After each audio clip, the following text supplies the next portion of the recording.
इमरान खान समेत पीटीआई रहनुमाओं के खिलाफ तौहीन इलेक्शन कमीशन और चीफ इलेक्शन कमिश्नर केस की समाअत आज होगी। गुज़िश्ता समाअत पर पीटीआई के वकील ने इमरान खान, असद उमर और फवाद चौधरी की आज पेशी की यकीन दहानी कराई थी।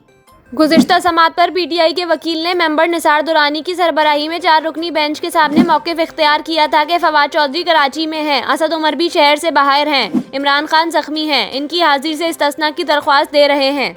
मेंबर कमीशन ने कहा कि हाजिरी से कब तक इस्तिस्ना लेंगे? क्या बड़े लोगों की कानूनी जिम्मेदारी नहीं के पेश हों? हम वारंट निकालते हैं तो हाई कोर्ट मुअत्तल करता है, फिर कहता है कार्रवाई भी जारी रखें। कमीशन रुकन का कहना था कि तीनों अफराद पर फ्रेम चार्ज होने हैं, इसलिए कहा पेश हों। अगर आप नहीं आते तो हम 512 के तहत इनको मफरूर करार देकर गैर हाजिरी में कार्रवाई शुरू कर देंगे।